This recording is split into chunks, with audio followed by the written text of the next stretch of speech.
In an English hospital ward in the 1950s, the day did not begin quietly. It began with footsteps, polished floors, starched aprons, and the unmistakable presence of Matron Hatty. Before the doctors arrived, before the visitors came through the doors, and before the ward settled into its daily rhythm, Matron Hatty had already seen everything: a loose sheet, a crooked cap, a patient who had not touched their breakfast, a student nurse looking pale from a long shift. Nothing escaped her. To some, she seemed frightening. To others, she was the reason the ward held together.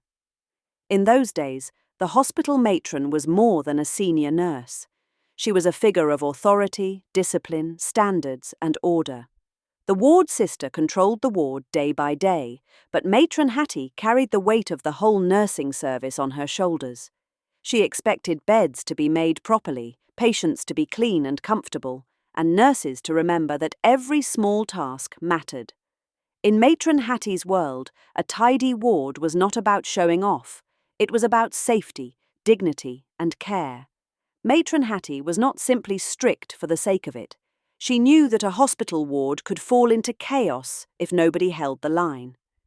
In the 1950s, many wards were large Nightingale-style wards, with rows of beds, busy student nurses, orderlies, staff nurses, and ward sisters, all trying to keep the work moving. Student nurses learned on the job, often doing heavy practical work while also trying to understand the deeper art of nursing. Matron Hatty watched them carefully. She wanted them to know how to make a bed, yes, but also how to notice when a patient was fading, frightened, hungry, or too proud to ask for help. She spoke sharply when she needed to, but underneath the sharpness was a message: pay attention. A nurse's eyes must be awake. A nurse's hands must be steady. A nurse's standards must not slip just because the ward is busy. Matron Hatty also dealt with the hidden machinery of the hospital: staffing, discipline, domestic standards, supplies, training, complaints, and the quiet problems nobody else wanted to carry. She was the one people feared, but she was also the one people looked for when things started to go wrong. By the afternoon, Matron Hatty had walked the ward, spoken to Sister, checked on difficult cases, noticed the young nurse who needed guidance, and dealt with 3 problems before anyone else had even named them. Her authority came from presence. When Matron Hatty entered the ward, backs straightened, voices lowered, and the place seemed to remember itself. But the old matron system was not perfect. It could be rigid. It could be hard on young nurses. It belonged to a world of hierarchy, obedience, and strict discipline. Yet, in the best of those matrons, there was something powerful, a fierce belief that patients deserved proper care and that nursing was not casual work. It was a calling, a craft, and a responsibility.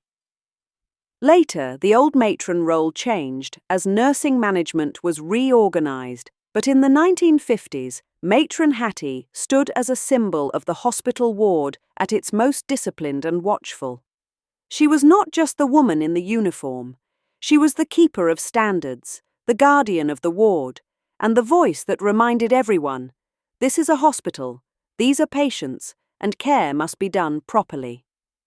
The NHS launched in 1948, reshaping hospital services and nursing structures across Britain. The Nuffield Trust notes that matrons were viewed as leaders of hospital nursing teams, while ward sisters carried responsibility for patient care, ward administration, and student nurse training. Accounts of student nursing describe large Nightingale wards, heavy ward work, and student nurses learning through service on the wards. Later nursing reforms, especially around the Salmon Report era, shifted nursing management away from the older personalised authority of the matron toward newer nurse management structures.